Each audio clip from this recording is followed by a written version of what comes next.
कहीं विरोध, कहीं धरना, कहीं ज्ञापन, कहीं चर्चा। जी हां, कुछ ऐसा ही हाल इन दिनों पूरे प्रदेश में सरकार की जमीनों को लेकर नई गाइडलाइन को लेकर बना हुआ है। अलग अलग जिलों से मंत्रियों पर दबाव बना रहे हैं। राजधानी में रोज नई गाइडलाइन का नया विरोध देखने को मिल रहा है। अब इन सबके बीच प्रॉपर्टी डीलर और जमीन कारोबारी के समर्थन में रायपुर के सांसद बृजमोहन अग्रवाल भी आ गए हैं। उनके मुख्यमंत्री के नाम लिखा पत्र वायरल हो रहा है और इस पत्र से नई गाइडलाइन को लेकर बृजमोहन अग्रवाल का विरोध भी झलक रहा है।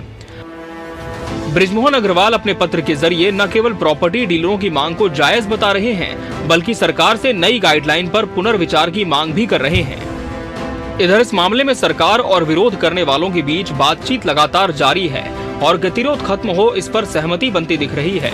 नई गाइडलाइन के विरोध करने वाले प्रॉपर्टी डीलर्स को इस बार की कैबिनेट बैठक में कुछ उम्मीद थी, लेकिन कैबिनेट में कोई नया फैसला नहीं होने के कारण वो उम्मीद भी धूमिल हो गई।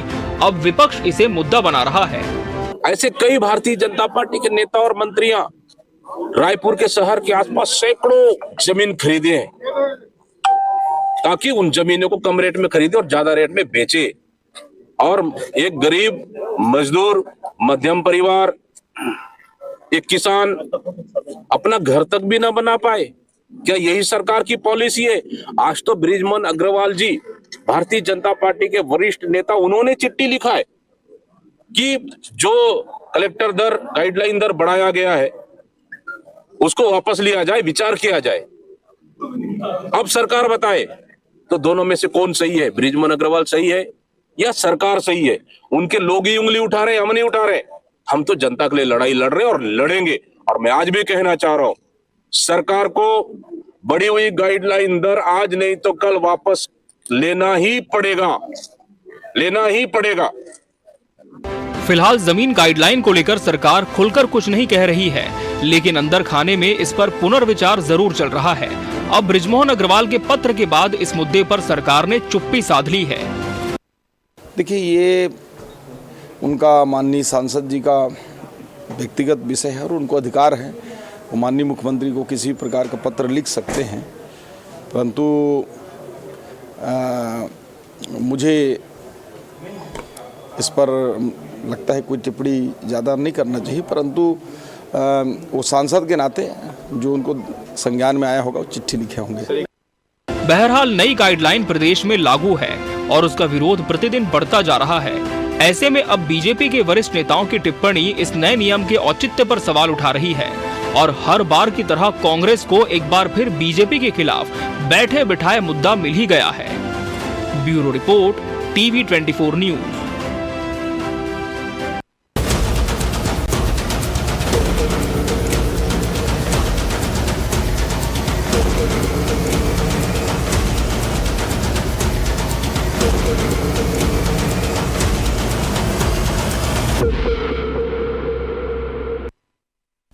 नमस्कार, मैं मोहन तिवारी। आज के मुद्दे में आपका स्वागत है और आज का मुद्दा हमारा आधारित है छत्तीसगढ़ में आई जमीन को लेकर नई गाइडलाइन गदर का विषय बनी हुई है और रोज इस पर तकरार देखने को मिलती है। स्थिति ये बनी हुई है कि अब तक मंत्री और प्रॉपर्टी डीलर आमने सामने थे, लेकिन अब इसमें सांसद बृजमोहन अग्रवाल का दखल भी देखने को मिल रहा है। ऐसे में सरकार से ये एक नया विवाद सा छिड़ गया है, जिसकी वजह से अब इस पूरे मसले को प्रदेश स्तरीय मुद्दा बनते देख कांग्रेस ने भी एंट्री कर दी है। क्या है ये मसला, क्यों ऐसे गदर मचा हुआ है और बृजमोहन अग्रवाल के पत्र के बाद क्या राजनीतिक हलचलें हैं, इसी पर चर्चा करेंगे। पहले मिल लेते हैं उन मेहमानों से जो इस चर्चा में हमारे साथ रहेंगे। हम बहुत स्वागत करेंगे, हमारे साथ मौजूद हैं इस पूरे मामले में कांग्रेस का पक्ष रखने के लिए कांग्रेस के महामंत्री कन्हैया अग्रवाल जी, बहुत स्वागत है आपका।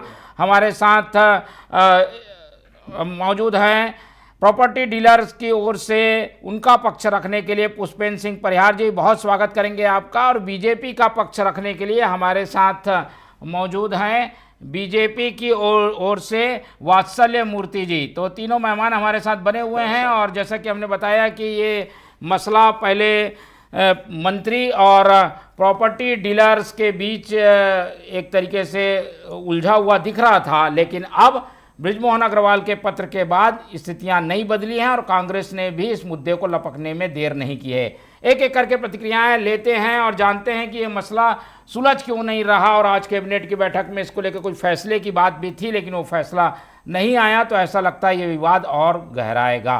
सबसे पहले प्रॉपर्टी डीलरों से इसकी शुरुआत करते हैं और पुष्पेंद्र परिहार जी से जानने की कोशिश करते हैं कि विरोध तो बहुत हम देख चुके हैं, लगातार इसकी खबरें भी हम दिखा रहे हैं। वजह क्या है पुष्पेंद्र जी, क्यों आप लोग इस तरीके के विरोध में उतारू हैं? देखिए मोहन जी, गाइडलाइन में जो वृद्धि किया गया है वो बेतहाशा वृद्धि किया गया है और पूरे प्रदेश में नगरीय निकाय क्षेत्र में 800 से 700% तक की वृद्धि की गई है, जो कि ये वृद्धि बहुत ही ज़्यादा वृद्धि है जिसका हम विरोध कर रहे हैं। ये गाइडलाइन में वृद्धि होने के कारण नगरीय क्षेत्र में तो एक आम आदमी ज़मीन ही नहीं खरीद पाएगा और उसके अलावा जो बिल्डर जो काम करते हैं, जो ज़मीन का काम करते हैं, वो भी काम नहीं कर पाएंगे क्योंकि 1 एकड़ नहीं, उनको पेज बनाना पड़ेगा। जब पेज बनेगा तो 100 प्लाट 200 प्लाट ये बेचना पड़ेगा। तो ये जो गाइडलाइन की वृद्धि जो नगर निगम क्षेत्र में जो 15,000 की जो अनिवार्यता कर दिया गया है कि 15,000 वर्ग फीट तक भूमि वर्ग फुट में पंजीयन किया जाएगा, उसके बाद हेक्टेयर में किया जाएगा।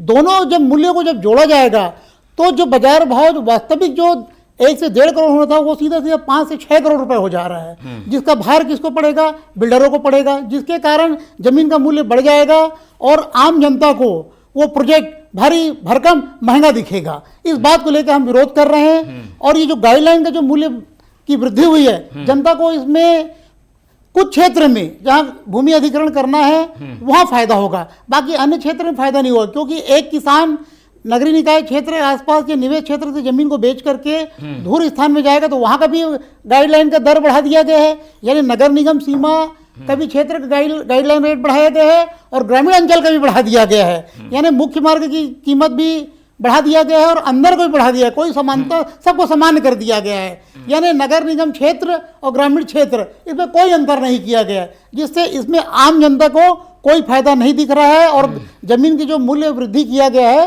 वो अनुचित नहीं है और तार्किक नहीं है। इसमें सुधार किए जाने की आवश्यकता है और इस बात को लेकर हम सब विरोध कर रहे हैं, धरना प्रदर्शन कर रहे हैं, पूरे क्षेत्र में प्रदर्शन हो रहा है। ठीक है, ओपी चौधरी से भी आपकी बातचीत हुई है, आप लोगों की डेलीगेशन की, क्या आश्वासन मिला है? कुछ सकारात्मक दिख रहा है?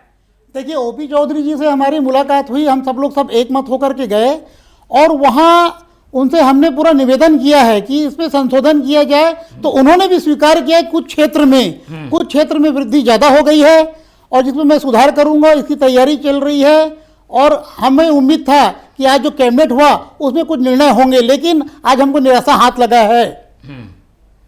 ठीक है, चलिए, तो सकारात्मक संकेत जरूर हैं लेकिन अब तक फैसला नहीं हुआ है, इसलिए आंदोलन प्रदर्शन जारी। आज स्थगित रहा आप लोगों का आंदोलन, क्या आगे चलेगा? क्या ये आंदोलन बिल्कुल आगे चलेगा और अगर कहीं सुधार नहीं किया जाता तो ये हर स्तर पर इसका विरोध किया जाएगा। सड़क पे भी विरोध किया जाएगा इस गाइडलाइन वृद्धि का और सदन के अंदर भी करवाया जाएगा, क्योंकि इस आंदोलन में कोई पार्टी विशेष नहीं, सर्व दल सभी आम जनता सब इस आंदोलन में जुड़ रहे हैं क्योंकि वृद्धि अत्यधिक है जिसका सब लोग विरोध कर रहे हैं। इसमें किसान भी है, व्यवसायी भी है, जमीन खरीदने वाला भी है, जमीन बेचने वाला भी है, यानी पूरा सर्व वर्ग जुड़ा हुआ है।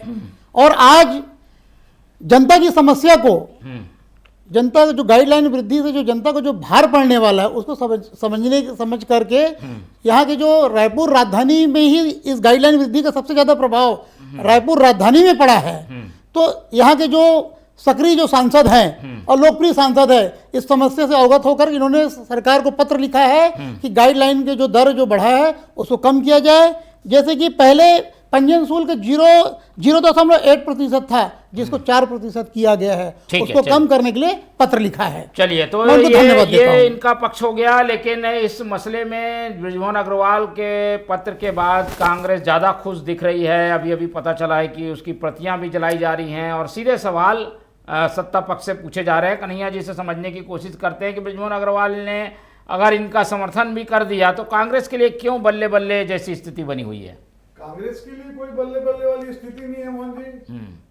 बृजमोहन जी को 15 दिन बाद ही सही कम से कम महसूस तो हुआ कि उनकी अपनी सरकार जो है अलोकप्रिय सरकार है और अलोकप्रिय निर्णय ले रही है। 15 दिन बाद ये महसूस कर पाए वो, लेकिन उनकी चिट्ठी जो है सरकार की टेबलों तक जो है स्थान नहीं पा पाई है, इस बात का दुख है। अन्यथा शायद आज जो है कैबिनेट में इस पर कुछ चर्चा होती, कोई निर्णय होता। ऐसा लगता है कि बृजमोहन जी की चिट्ठी को उठा करके डस्टबिन का रास्ता दिखा दिया गया है। पहले भी कई चिट्ठियां बृजमोहन जी ने लिखी, उन चिट्ठियों का भी क्या हुआ सबको मालूम है। पर कांग्रेस की जहां तक बात है, जिस दिन ये गाइडलाइन की दरों में बढ़ोतरी हुई उस दिन से कांग्रेस के लोग लगातार आंदोलन कर रहे हैं। और ये आंदोलन कोई राजनीतिक रूप से लाभ हानि के लिए आंदोलन नहीं है। ये आंदोलन है जो एक निम्न मध्यम वर्गीय व्यक्ति का, एक मध्यम वर्गीय व्यक्ति का घर बनाने का सपना इस सरकार ने सीधे तौर पर तोड़ दिया है। क्योंकि छोटे छोटे प्लाट खरीद करके तो घर बनाता है एक आदमी, किसी तरह से जीवन भर की एक कमाई एकत्रित करता है, संचय करके एक प्लाट खरीद दूं। पहले तो छोटे प्लाटों की बिक्री पर रोक लगा करके वो सपना तोड़ा, उसके बाद ले दे करके किसी तरह से आदमी प्लाट दूसरे जो है खरीदने की स्थिति में आया। तो एक गाइडलाइन की दरों में जिस तरह से भारी भरकम वृद्धि की गई, उस वृद्धि से उसका सपना टूटा है। और ये सरकार जो है छोटे लोगों का सपना तो तोड़ रही है, लेकिन स्वर्ण भस्म खाने वालों के लिए जो है रेट 2200 रुपए वर्ग फीट, जहां 6000 रुपए की दर है वहां 2200 रुपए वर्ग फीट, जहां जो है 200 रुपए का है वहां 1000 रुपए वर्ग फीट। तो ये कैसा है? ये केवल और केवल अपने लोगों को यहां तो लाभान्वित कर रहे हैं और आम जनता को पूरी तरह से मरने के लिए, भुगतने के लिए छोड़ दिया गया। उनके सपनों को तोड़ा जा रहा है। चलिए, तो ये कांग्रेस का पक्ष है और इसलिए कांग्रेस के ओर से प्रदर्शन हमें देखने को मिल रहा है। लेकिन सत्ता पक्ष का क्या कहना है वो भी जान लेते हैं और इस जानने के लिए रुक कर लेते हैं। बीजेपी का पक्ष रखने के लिए हमारे साथ मौजूद हैं वात्सल्य मूर्ति, उनसे बातचीत करते हैं। वात्सल्य जी, आपने सुना प्रॉपर्टी डीलर क्यों नाराज है और कांग्रेस भी क्या कुछ कह रही है, ऐसे में कुछ हल निकालिए। आप लोग जनता से जुड़े हुए ही मसले हैं ये, और अगर जनता को राहत मिलेगी तो आप लोगों का ही फायदा है। निश्चित तौर पर मोहन जी, सबसे पहले तो मैं पुष्पेंद्र जी और कन्हैया जी दोनों जी को नमस्कार कहूंगा। देखिए मोहन जी, माननीय हमारे सांसद बृजमोहन जी का जो पत्र है वो कल आया, मगर पुष्पेंद्र जी मेरी बात से सहमत होंगे कि ओपी चौधरी जी ने 29 तारीख को ही जो अभी मुद्दा पुष्पेंद्र जी ने उठाया ना कि कोई अगर बड़ा बिल्डर है उसे 50 एकड़ का अगर पैच बनाना है तो अव्यवहारिक हो जाता है। निश्चित तौर पर उन्होंने 29 तारीख को ही कह दिया था कि ये वाकई में जो हमारे रियल एस्टेट के एजेंट्स हैं, जो ब्रोकर्स हैं, बड़े बिल्डर हैं, उनकी जो चिंता है वो जायज है और इस मैटर में बिल्कुल ही संज्ञान लिया जाएगा। ये बृजमोहन जी के लेटर के 2-3 दिन पहले ही माननीय ओपी चौधरी जी ने कहा था और पुष्पेंद्र जी ने खुद ये एक्सेप्ट किया है कि लगातार मंत्री जी से अलग अलग विभाग के लोग जो है, कैटेगरी के लोग लगातार मिल रहे हैं। ओपी चौधरी जी सुबह से शाम तक सभी की दिक्कतें सुन रहे हैं और आने वाले समय में, हाँ मैं ये मानता हूं कि 10 दिन हो चुके हैं, 12 दिन हो चुके हैं, मगर बहुत जल्द जो अव्यवहारिक चीजें हैं उन पर कोई ना कोई डिसीजन आएगा। निश्चिंत रहिए, हरी कोई निश्चिंत रहिए। मगर यहां पर कुछ चीजें तो है मोहन जी, जो पुष्पेंद्र जी और कन्हैया जी और यहां तक आप भी और सभी मेरी बात से सहमत होंगे। देखिए 2016-17 के बाद से गाइडलाइन रेट बढ़े नहीं है। आप पुष्पेंद्र जी से पूछिएगा कि कुछ कुछ जगहों पर जो वेरिएशन है, जो गाइडलाइन रेट है और जो मार्केट रेट है, वो इतना ज्यादा वेरी कर गया था कि 15 से 20 गुना का डिफरेंस हो गया था। मैं जहां रहता हूं ना मोहन जी, मैं अपने एरिया में रायपुर में रहता हूं, मेरे मोहल्ले की मैं बात बता रहा हूं। मैं एक मिडिल क्लास परिवार से आता हूं, मैं किराए के घर में रहता हूं। अगर मुझे घर लेना है तो मेरे कॉलोनी में गाइडलाइन रेट 700 रुपए है, मगर मार्केट रेट 3300 रुपए है, 3300। अब आप बताइए, मैं एक सर्विस क्लास आदमी हूं और मेरे जैसे, मुझे कन्हैया जी कृपया जवाब देंगे, मेरे जैसे छत्तीसगढ़ प्रदेश में नौकरी करने वाले 60 लाख लोग हैं जिनके पास 0 ब्लैक मनी है मोहन जी। मुझे अगर 1000 स्क्वायर फीट में घर लेना है, गाइडलाइन रेट जो है 700 रुपए है, मार्केट रेट 3300 रुपए है, तो ये जो कैश का इतना बड़ा अमाउंट है, जो 5 गुना ज्यादा बड़ा अमाउंट है, ये 60 लाख लोग जो सर्विस क्लास लोग हैं ये कहां से लाएंगे?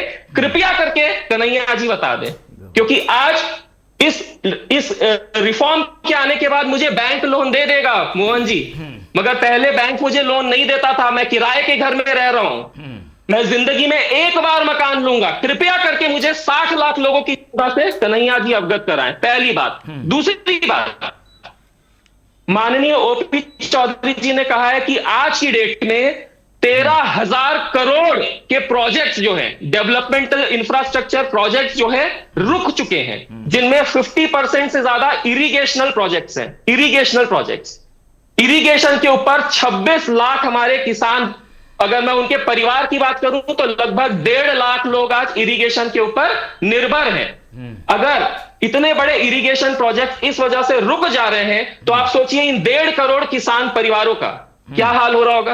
अगर ये इरिगेशन प्रोजेक्ट्स आ जाते हैं तो इनका रकबा बढ़ेगा, इनकी ज्यादा खेती होगी, इनकी बेटी की शादी होगी, तो इसी जमीन पर तो बैंक इन्हें लोन देगी। कल को इन्हें मुआवजा मिलेगा, जहां पे इन्हें 10 लाख मुआवजा मिलता था, इसके बाद इन्हें 1.5 करोड़ का मुआवजा मिलेगा।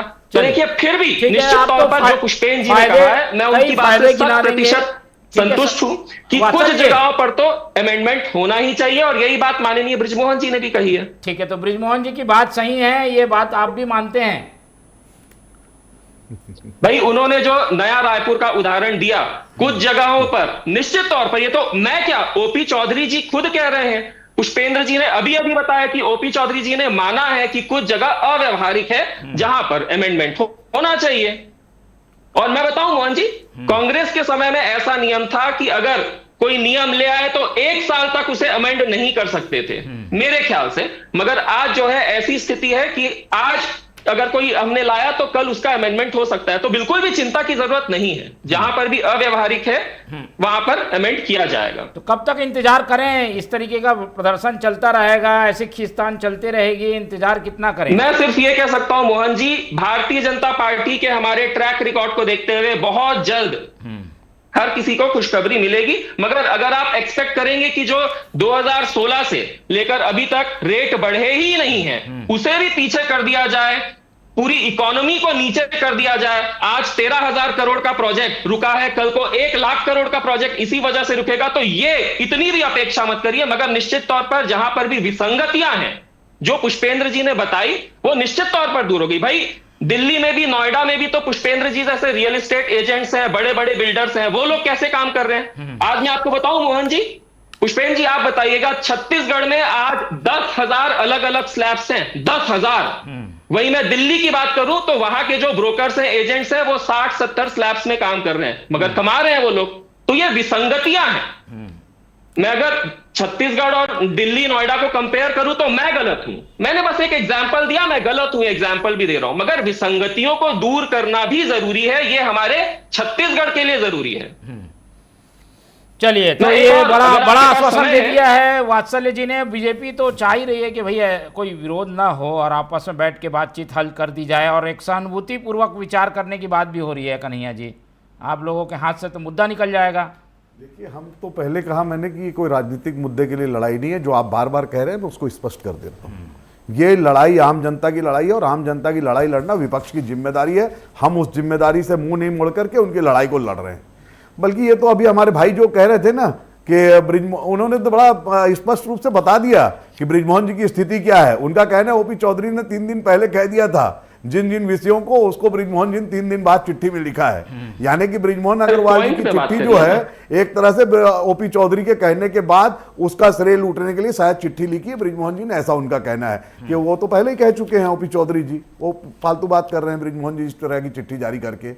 और जो सपना टूटा है उसको ये जो बार बार कह रहे हैं ना, 60 लाख लोग, सरकारी नौकरी वाले लोग, 60 लाख लोगों का सपना जो है ये साकार करने वाले सरकारी नहीं, मैंने कहा प्राइवेट और सरकारी दोनों 60 लाख लोग जो हैं, वो सरकारी और प्राइवेट तमाम लोग जिनकी आप बातें कर रहे हैं, उन तमाम लोगों का सपना सबसे ज्यादा टूटा है। वो लोग आज घर बनाने के सपने से जो है दूर हो गए हैं। वो लोग अपना घर नहीं बना पा रहे हैं, और वो सिर्फ इसलिए नहीं बना पा रहे हैं क्योंकि पहले आपने उनके प्लाटों की, छोटे प्लाटों की रजिस्ट्री रोक दी, बाद में गाइडलाइन बढ़ा दिया, और अब तो संपत्ति कर भी आप 4-5 गुना करने वाले हैं। तो ये सारी चीजें जो है, वो घर बनाने की जो स्थिति में आ जाएगा, वो भी डर जाएगा कि आगे संपत्ति कर को उसको इतने गुना पटाने वाले हैं। ये जो है, और विसंगति की बात कर रहे हैं। मैं तो बता रहा हूं, मैं बाजार में हूं, सहमति तो है ना उनकी, कम करने के लिए सहमत है वो। वही कह रहा हूं मोहन जी, कोई सहमत नहीं है। आज आईजी पंजीयक का बयान छपा है क्या? आईजी पंजीयक ने स्पष्ट रूप से कहा है कि इस विषय में कोई प्रकार की कोई चर्चा नहीं होनी है। जो दरें निर्धारित हो गई है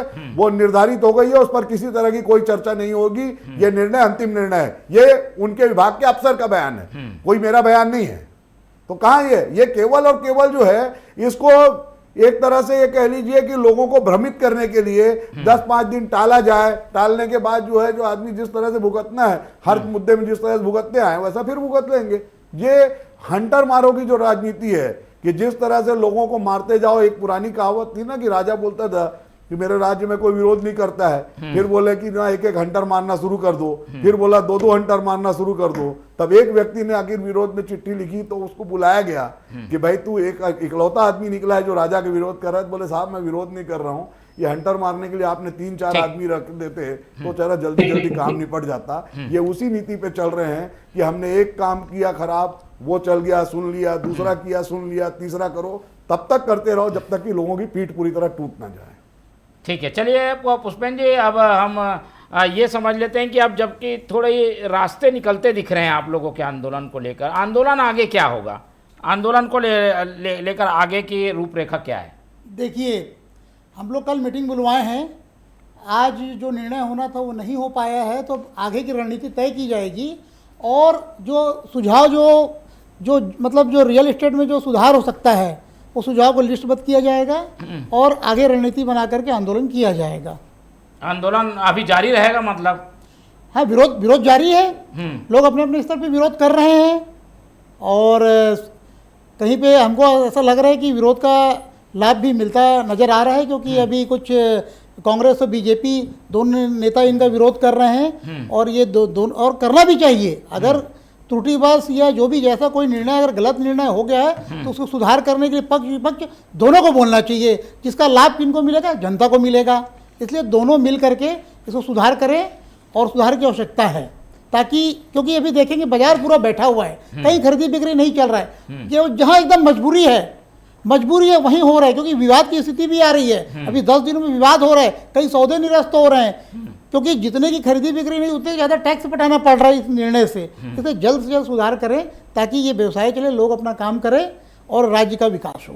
ठीक है, चलिए, तो ये तो आंदोलन चलता रहेगा। कुछ ठोस आश्वासन अगर जब तक नहीं मिलेगा वात्सल्य जी तो ये आंदोलन चलता रहेगा। और सरकार के लिए थोड़ी किरकिरी जैसी स्थिति नहीं लग रही है आपको इस फैसले के बाद बनी हुई है?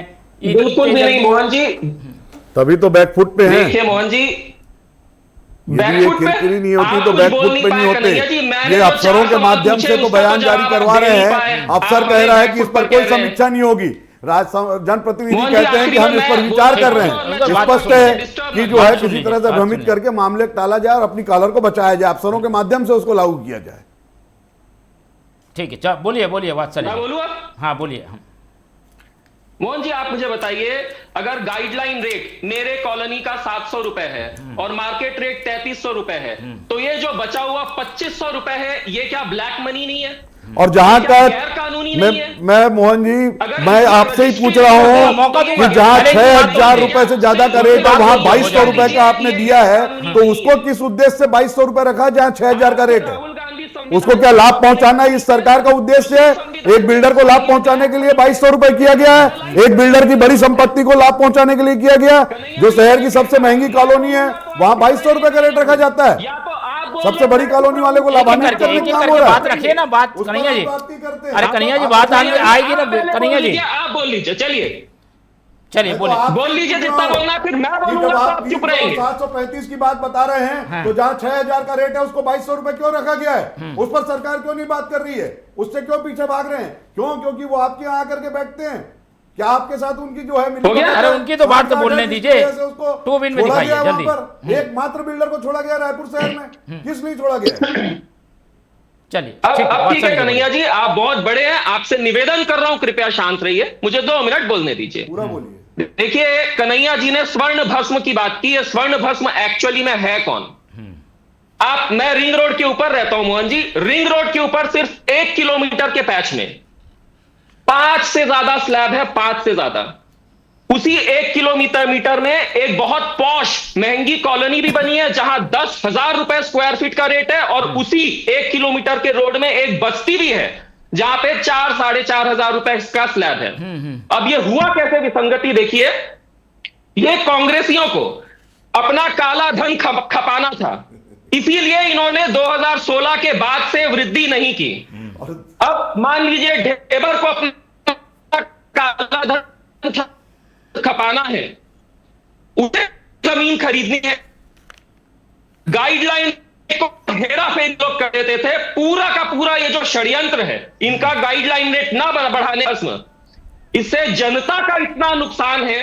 देखिए 97% जनता सिर्फ जिंदगी में एक बार जमीन खरीदती है, उन्हें कोई फर्क ही नहीं पड़ा जी, इसके आज चुनिंदा लोग रोक रहे हैं। आवाज की दिक्कत आ रही है, ठीक। माननीय हमारे जो रियल एस्टेट एजेंट है पुष्पेंद्र जी रखी, और पुष्पेंद्र जी मैं आपको आश्वस्त करता हूं, आपकी पूरी बिरादरी को आश्वस्त करता हूं कि आप लोगों का नुकसान नहीं होगा, मगर कृपया करके ये कांग्रेसियों के चक्कर में ना फंसे। ये जो स्वर्ण भस्म कह रहे थे ना, उन लोगों को फायदा पहुंचाने का इनका पूरा षड्यंत्र है। ढेबर जैसे लोगों को फायदा पहुंचाने का इनका षड्यंत्र है। फायदा ये पहुंचाएं, चलिए करिए, बात जल्दी कांग्रेस की करें। मैं तो जो है अभी आप कह रहे थे कि फायदा पहुंचा रहे हैं, कांग्रेस के लोग अपना काला धन खपा रहे थे, तो ये 2 साल से भाजपा के लोग काला धन खपाने में लगे हुए थे क्या? 2 साल से किसकी जमीनों के लिए जो है रेट को रोक के रखा गया था? क्या 2 साल तक ये लोग अपना अपना जो है माल इकट्ठा कर रहे थे, काला धन इकट्ठा कर रहे थे? जो इसका अनुभव ज्यादा है इनको, जिस बात को ये कह रहे थे, तो 2 साल निश्चित रूप से इन लोगों ने छत्तीसगढ़ को लूटा खसोटा है। और उसके बाद अब आम उपभोक्ता को जो है उस पर पूरी जो है मार लगाई है। 2 साल तक ये जो है सेवा करते रहे अपने बड़े उद्योगपतियों की, जिनके लिए इन्होंने खरीदी की होगी, खुद खरीदी की होगी। जैसा हमारे अध्यक्ष जी ने कहा कि किस मंत्री ने 200 एकड़ खरीदी है, किस मंत्री ने 250 एकड़ खरीदी है, किस सांसद ने 100 एकड़ खरीदी है, उसका जवाब इन लोगों के पास में नहीं है। ये जवाब कभी दे भी नहीं सकते, क्योंकि ये तो जो है ना अरे ये अलग विषय हो जाएगा ना। अभी आप लोगों के सामने जो चैलेंज है उसके लिए सरकार तैयार है, बात करना चाहती है, कम करने के लिए तैयार है। क्यों वात्सल्य जी इसके लिए तैयार है कि नहीं? कि जब आपके अफसर स्पष्ट रूप से बयान दे रहे हैं कि हम उस पर कोई समीक्षा नहीं, ठीक है, अफसर क्यों ऐसे बयान दे रहे हैं वात्सल्य जी? क्या कोई 2 नीति है कि इस मामले में 2 राय है क्या? हमारे मंत्री का बयान आ चुका है, पुष्पेंद्र जी सामने बैठे हैं, उन्होंने खुद कहा है कि माननीय मंत्री जी ने आश्वासन दिया है। अब ये कौन से अफसर ने कहा है, उनका कृपया करके रिकॉर्डिंग भेज दीजिए, आप चला दीजिए अपनी टीवी पर। इनके बोलने से तो कुछ नहीं दिखा दीजिएगा भैया। आज के नवभारत अखबार में 4 कॉलम की खबर है, आईजी पंजीयक ने कहा है। ठीक है, कहा है जरूर, हाँ जी। अगर ये लोग नहीं पढ़ पाए तो इनको कृपया आप बता दीजिए। चलिए पुष्पेंद्र जी की बात चलते हैं। क्या पुष्पेंद्र जी आप लोगों को तो भरोसा है ना सरकार पे कि इस पे कुछ विचार होगा, पुनर्विचार होगा? देखिए ये जो गाइडलाइन में जो वृद्धि हुई है, और वृद्धि एक आम सोच से और अधिक हो चुकी है, तो इसको तो दोनों पार्टी लगे प्रयास कर रहे हैं कि वृद्धि मतलब जो हुआ उसको कम किया जाए और कैसे राहत दिया जाए, ये हर कोई प्रयास कर रहा है। और हमें लगता है कि कहीं ना कहीं ये रियायत देंगे, और रियायत नहीं देंगे तो स्थिति निर्मित विकराल होगी, और रियल एस्टेट का जो व्यवसाय जो अच्छा चल रहा है, छत्तीसगढ़ जो विकास कर रहा है उसमें रोक लग जाएगा, बाहर के इन्वेस्टर आना बंद कर देंगे। और ये जो खरीदी बिक्री का जो व्यवसाय, इसमें हर कोई जुड़ा हुआ है, इसमें नेता लोग भी जुड़े हुए हैं, इसमें अधिकारी भी जुड़े हुए हैं, मजदूर भी जुड़ा हुआ, हर कोई इसमें जुड़ा हुआ है, और हर कोई को लाभ इसमें मिलेगा। वृद्धि अधिक हो गई, वृद्धि को कम किया जाए। और जो कितने तक आप लोग तैयार हो जाएंगे? कुछ अगर ये कैप बने तो कहाँ तक आप तैयार हैं? इसमें जो पंजीयन शुल्क जो 4% है उसको कम किया जाए, 30% वृद्धि किया जाए। भाई वृद्धि नहीं हुआ है तो परिस्थिति भी निर्मित, कोरोना काल था और जो भी स्थिति रही होगी, तो इस सब देखते हुए एक साथ वृद्धि करोगे वो गलत है। 30%, 25% यहाँ तक का वृद्धि किया जाए, जो कि सीधा 700%, डबल तिबल 54% का कर दिया जाए, इसका हम विरोध करते हैं। ठीक है, चलिए कुछ इन लोगों की भी मांगे हैं, वहाँ तक जा सकता है क्या कि रियायत जो है वो मामूली मिलेगी? नहीं, और मेरा एक छोटा सा ये भी कहना है कि सरकार को संवेदनशील होना चाहिए। अब पहले कोई वृद्ध व्यक्ति है, विजिट यानी भेंट रजिस्ट्री बोलते हैं, उसमें 1100 रुपये शुल्क था, उसको सीधा 25,000 रुपये कर दिया गया है, और जिसमें सुधार की आवश्यकता है। अब कार्य क्षेत्र का विभाजन कर दिया गया, 4 रजिस्ट्रार बैठे हुए, एक रजिस्ट्रार का कार्य क्षेत्र अगर वो टोकन पूरा फुल हो गया है तो उसका 15,000 शुल्क कर दिए गए, इसमें भी सुधार की आवश्यकता है। यानी कहीं ना कहीं नकल सरकार का को 10 भी रुपए साल का लगता जमीन था, में उसका काम 100 करने रुपए वालों कर को, दिया। जमीन खरीदने ठीक है। वालों को राहत देना चाहिए। चलिए, राहत देनी चाहिए और सरकार भी इसके लिए तैयार है, तो ऐसे में ज़्यादा समय नहीं लगना चाहिए, ऐसी उम्मीद है। लेकिन एक जब नीति बन गई है तो उसे बैक करने के लिए जो अन्य प्रक्रियाएं हैं वो पूरी करने में शायद समय लग रहा है। फिलहाल गाइडलाइन को लेकर गदर मचा हुआ है, इस पर हमारी निगाह बने रहेगी। इस पूरी चर्चा में हमारे साथ सुरेंद्र, हमारे साथ पुष्पेंद्र परिहार जी जुड़े, उनका धन्यवाद। कन्हैया अग्रवाल जी ने समय दिया, उनका धन्यवाद। और वात्सल्य मूर्ति जी हमारे साथ बने रहे, उनका बहुत बहुत धन्यवाद। तो तीनों मेहमानों को धन्यवाद कहते हुए आज की चर्चा यहीं खत्म करते हैं और आप लोग से लेते हैं विदा। अगले बार नए मुद्दे के साथ फिर होंगे हाजिर, तब तक दीजिए इजाज़त, नमस्कार।